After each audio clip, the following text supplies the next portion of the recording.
नमस्कार, मैं हूं परवीन और आप सभी का हमारी स्पेशल रिपोर्ट में बहुत बहुत स्वागत है।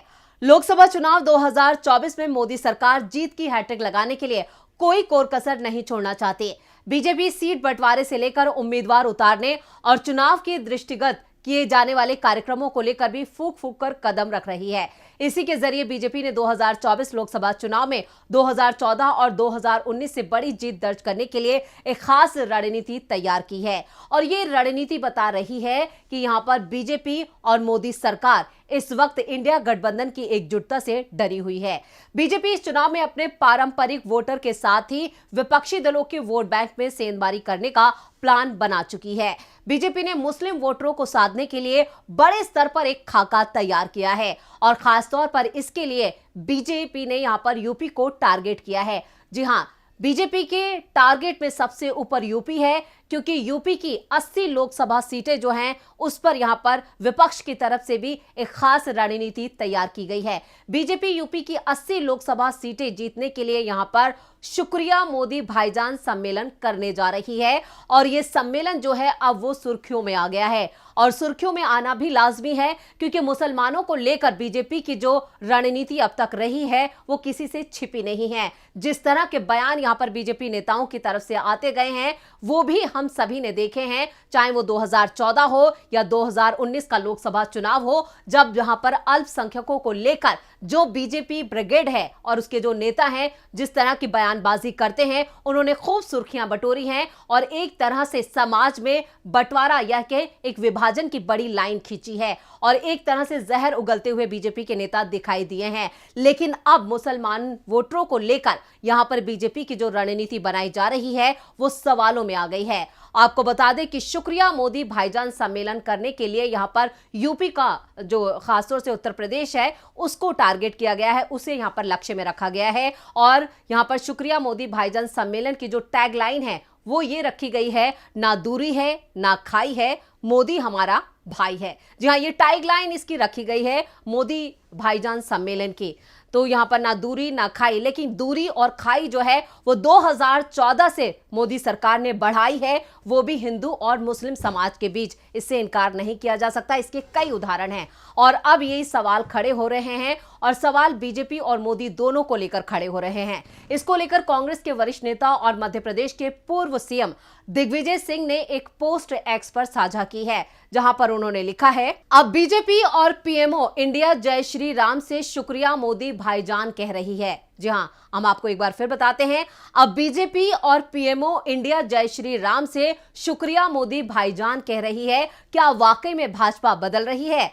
क्या ये वोट बैंक की राजनीति नहीं है? इसका उत्तर तो केवल आरएसएस और मोहन भागवत जी ही दे सकते हैं। सीधा टारगेट यहां पर दिग्विजय सिंह ने मोदी और बीजेपी और सीधा सीधा संघ को किया है। जहां इस सम्मेलन ने कई सवाल हम बता रहे हैं जिस तरह से खड़े किए हैं वो इसलिए खड़े हो रहे हैं क्योंकि बीजेपी की कथनी और करनी में जमीन आसमान का फर्क है। अब तक जो बीजेपी यहां पर मुसलमानों के खिलाफ जो रवैया रहा है वो किसी से छिपा नहीं है और जिस तरह की रणनीति यहां पर अपनाई गई है उससे भी इनकार नहीं किया जा सकता। जब पूछा जाता है कि यहां पर विधानसभा चुनावों में मुस्लिम उम्मीदवार को क्यों नहीं उतारा गया, उसे टिकट क्यों नहीं दिया गया, तो साफ कहा जाता है कि उसकी जरूरत नहीं है, ये यहां पर हमारी अपनी नीति है क्योंकि यहां पर एक हिंदू जो पूरा जो बहुसंख्यक वर्ग है उसको अपने साथ रखना है, उस वोट बैंक को अपने साथ रखना है, इसलिए मुसलमानों पर लगातार निशाना साधा जाता है, उनको नीचा दिखाया जाता है और बीजेपी अब तक यही करती आई है। लेकिन जिस तरह से पिछले 5 विधानसभा चुनाव, जो 5 राज्यों के विधानसभा चुनाव हुए हैं उसमें जो वोट शेयर है वो इंडिया गठबंधन का बड़ा है, इससे इनकार नहीं किया जा सकता और एक मुश्त जो वोट है वो कांग्रेस के खाते में गया है, चाहे फिर वो तेलंगाना हो, मध्य प्रदेश हो या फिर हम राजस्थान देख लें या छत्तीसगढ़ देख लें। और ऐसे में अब यहां पर आने वाले जो लोकसभा चुनाव है उसमें बीजेपी को यह डर सता रहा है, जो एक मुश्त वोट कांग्रेस के खाते में गया है, अगर 2024 में भी सारा वोट एक साथ हो जाता है, यहां पर वोट बढ़ता नहीं है और इससे सबसे ज्यादा जो खामियाजा है वो बीजेपी को हो सकता है और ये बात जो है वो बीजेपी को समझ आ चुकी है, इसलिए उन्होंने यहां पर मोदी भाईजान सम्मेलन का आगाज किया है और इसके लिए यूपी को चुना है। आपको बता दें कि यहां पर जो हम आपको बता रहे हैं कि जो गौर करने वाली बात है वो ये है कि मुस्लिम तुष्टीकरण का आरोप कांग्रेस पर लगता रहा है, लेकिन यहां पर अब बीजेपी पर यह आरोप लगा रहा है कि वो तुष्टीकरण की नीति अपना रही है और ये आरोप लगना लाजमी भी है। अभी कांग्रेस के एक नेता ने ही ये बात उठाई है, लेकिन आने वाले समय में ये विवाद और बड़ा हो सकता है। आपको बता दें कि यूपी बीजेपी के अल्पसंख्यक मोर्चा के जो अध्यक्ष हैं कुंवर बासित अली ने कहा है ये भाई का रिश्ता 2024 लोकसभा चुनाव में बीजेपी को बड़ी जीत दिलाने का काम करेगा। जी हां, ये दावे से किया जा रहा है ये सम्मेलन यूपी की 80 लोकसभा सीट जीतने के मार्जिन को बढ़ाने का काम करेगा। ना दूरी है ना भाई है, मोदी हमारा भाई है। जी हां, ना दूरी है ना खाई है, मोदी हमारा भाई है। इस सम्मेलन से विपक्षी दलों की नींद उड़ाने की कोशिश की गई है, क्योंकि जो एक मुश्त वोट जो है वो कांग्रेस के खाते में गया है। ये एक बड़ी चिंता यहां पर मोदी और बीजेपी को सता रही है और उसी की काट निकाली गई है। खासतौर से इस सम्मेलन में मुस्लिम महिलाओं को टारगेट किया गया है, क्योंकि यूपी में आपको बता दें जब 2022 यहां पर विधानसभा चुनाव हुआ था तो उस वक्त जो विश्लेषण किया गया था उसमें यह सामने आया था कि बड़ी संख्या में मुस्लिम महिलाओं ने बीजेपी को वोट दिया था और इसी के मद्देनजर ये एक सम्मेलन बुलाया गया है जहां पर उनके निशाने पर मुस्लिम महिलाएं होंगी। आपको बता दें कि जो ये आयोजन है वो 2 जनवरी से 20 जनवरी के बीच किया जाएगा। हर सम्मेलन में 1500 के करीब मुस्लिम महिलाएं शामिल होंगी। जी हां, मुस्लिम महिलाओं को शामिल किया जाएगा और इस सम्मेलन के जरिए मुस्लिम महिलाओं को मिलने वाली योजनाओं का और सुरक्षा के लिए जहां पर जो मोदी की कवायद है उसे यहां पर शुरू किया जाएगा और महिलाएं पीएम मोदी का शुक्रिया अदा करती हुई नजर आएंगी। इस सम्मेलन में यूपी बीजेपी अल्पसंख्यक मोर्चा इस सम्मेलन का आयोजन बीजेपी संगठन के सभी 98 जिलों में करेगा। जहां 98 जिलों में किया जाएगा। 1500 महिलाएं हर सम्मेलन में शामिल होंगी। वहीं मुसलमानों के खिलाफ जहर उगलने में आपको बता दें कि बीजेपी नेता पीछे नहीं रहे हैं और यहां पर असम के जो मुख्यमंत्री हैं हिमंता बिस्व शर्मा, उनका नाम सबसे आगे आता है। वो जिस तरह की आग उगलते हैं वो सभी ने सुनी है और देखी है। वो साफ तौर पर अपने यहां पर चुनाव प्रचार के दौरान कई मंचों से कह चुके हैं कि उन्हें मुसलमानों के वोट की दरकार नहीं है, लेकिन अब जिस तरह से इंडिया गठबंधन एकजुट हुआ है और कांग्रेस के नेतृत्व में सभी छोटे दल एक साथ आ रहे हैं, उसने मोदी और बीजेपी की नींद उड़ा दी है और यह चिंता मोदी को सता रही है कि अगर सारा वोट जो मुसलमानों का पूरा वोट है वो एक साथ मुस्लिम समाज एक हो जाता है और कांग्रेस के खाते में या इंडिया गठबंधन के खाते में सारा वोट चला जाता है, जो नहीं बढ़ता है,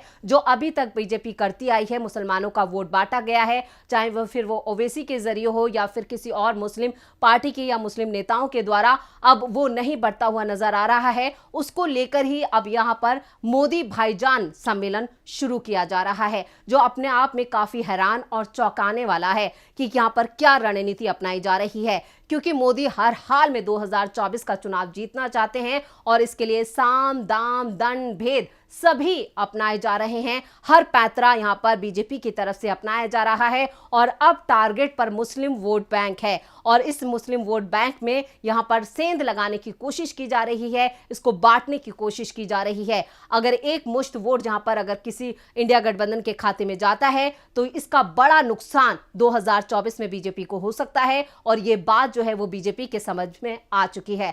आपको बता दें कि ना सिर्फ यहां पर असम के मुख्यमंत्री हिमंता बिस्व शर्मा, बल्कि अभी हाल फिलहाल में जो राजस्थान के चुनावी नतीजे आए वहां पर बीजेपी ने पूर्ण बहुमत की अपनी सरकार बनाई है। उसी में से यहां पर जयपुर से हवा महल से बीजेपी विधायक बाल मुकुंद आचार्य ने जीत दर्ज की है और जो उनकी अपनी गतिविधियां हैं वो भी काफी सुर्खियों में रही हैं। जीत के दूसरे ही दिन यहां पर जयपुर की हवा महल सीट से विधायक बने बाल मुकुंद आचार्य चुनाव जीतने के बाद दूसरे ही दिन अपने इलाके में निकल पड़े और नॉनवेज फूड आइटमों की दुकानें बंद कराने में लग गए। उनका ये वीडियो तेजी से सोशल मीडिया पर वायरल हुआ था। इसमें वो फोन पर एक अधिकारी को कानून का पाठ पढ़ा रहे थे और चांदी की टकसाल रोड पर खुले बिकने वाले नॉनवेज जो फूड आइटम हैं और मीट की दुकानें हैं उन्हें फौरन प्रभाव से हटाने की बात कह रहे थे। जी हाँ, और ये वीडियो उनका देखते ही देखते काफी वायरल हुआ था और जिस तरह से उनका ये वीडियो वायरल हुआ था, ऐसे में बीजेपी की कार्यप्रणाली और उसकी कथनी और करनी भी सवालों में आती है।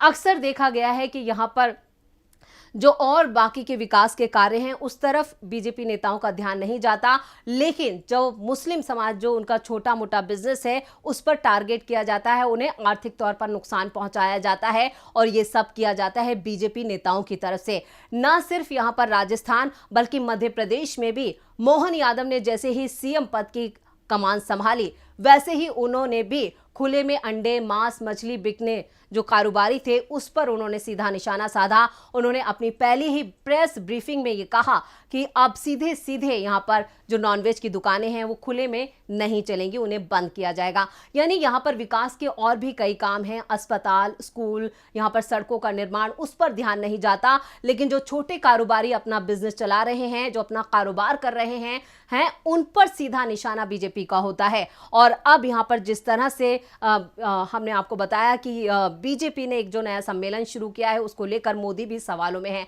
और हम आपको सुनाते हैं मोदी का वो बयान जब उन्होंने आज से 4 साल पहले ये बयान दिया था, और जब एनआरसी सीएए को लेकर आंदोलन चल रहा था पूरे देश में, उस वक्त उन्होंने क्या कहा था मुसलमानों को लेकर, मुस्लिम समाज को लेकर। चलिए वो भी सुन लेते हैं।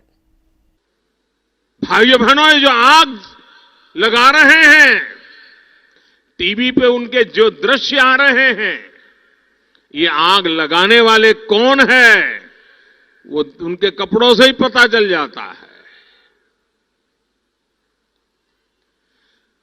और देश, कांग्रेस के लोग, उनके साथी, हमारे विरोध करने वाले लोग, अगर समझ सकते हो तो समझो, आप ये जो कुछ कर रहे हो, आप लोग जो हो रहा है उसको मुक्त समर्थन दे रहे हो। तो देखा आपने, यहां पर कपड़ों से पहचान लिया जाता है। मोदी का यह बयान 4 साल पुराना जरूर है, लेकिन उनका यह बयान आज के इस दौर में सीधा कनेक्ट करता है। जब उन्हें वोटों की दरकार है और वोटों की राजनीति यहां पर बीजेपी कर रही है, तो वो खुद तुष्टीकरण की राह पर चल पड़ी है, जिसका आरोप वो अब तक कांग्रेस पर लगाती आई है। मोदी ने खुद कहा था कि यहां पर जो टकराव की जो तस्वीरें सामने आई थी, जो सीए और एनआरसी को लेकर जो कानून पारित किए गए थे, उसको लेकर यहां पर पूरे देश में आंदोलन मचा था। उसी को लेकर यहां पर एक खास समाज पर सीधा निशाना मोदी का था, और अब मोदी उसी समाज के दर पर जा रहे हैं और उसको लेकर एक खास सम्मेलन बुलाया जा रहा है। जी हां, शुक्रिया मोदी भाईजान सम्मेलन बुलाया जा रहा है, जिसमें यहां पर मुस्लिम महिलाओं को टारगेट किया जा रहा है। आज से 4 साल पहले भी मुस्लिम बहनों और महिलाओं को ही टारगेट किया गया था, क्योंकि यहां पर जो एनआरसी और सीएए को लेकर जो आंदोलन चल रहा था, चाहे फिर वो शाहीन बाग हो या फिर कोई भी यहां पर लखनऊ हो, हर जगह यहां पर मुस्लिम महिलाओं ने इसमें बढ़ चढ़ कर हिस्सा लिया था। उनसे हिसाब मांगा जा रहा था, उनके कागज दिखाने को कहा जा रहा था। और अब उन्हीं बहनों के सहारे 2024 की जंग जीतने के लिए बीजेपी ने मंसूबे पाले हैं, और इन मंसूबों की जो शुरुआत, जो आगाज हो रहा है, वो यूपी से हो रहा है, क्योंकि लोकसभा की सबसे ज्यादा सीटें यूपी से ही आती हैं और एक बड़ी आबादी मुस्लिम समाज की यहां पर उत्तर प्रदेश में बसती है। इसलिए इस सम्मेलन का आगाज भी उत्तर प्रदेश से होने जा रहा है। और यहां पर आपको बता दें, ये 20 जनवरी तक ये कार्यक्रम चलेगा, जिसमें 1500 महिलाओं के शामिल, जो पहला सम्मेलन होगा उसमें 1500 मुस्लिम महिलाएं शामिल होंगी, और उन्हें बताया जाएगा कि क्या क्या योजनाएं चल रही हैं और इन योजनाओं से क्या फायदा उन लोगों को हो रहा है। लेकिन 5 साल तक मुसलमानों की याद ना करके सीधा चुनावों के वक्त उनकी याद करना, ये क्या राजनीति नहीं है? क्या ये यहां पर मुस्लिम तुष्टीकरण नहीं है? क्या कहेंगे इसको लेकर सवाल खड़े होना लाजमी है, और अब इसको लेकर बीजेपी और मोदी दोनों ही सवालों में हैं। तो ये थी हमारी स्पेशल रिपोर्ट। आपको हमारा ये वीडियो कैसा लगा, नीचे कमेंट बॉक्स में अपनी राय जरूर दें, और इस वीडियो को ज्यादा से ज्यादा लाइक करें और शेयर करें। देखते रहिए डीबी लाइव। नमस्कार।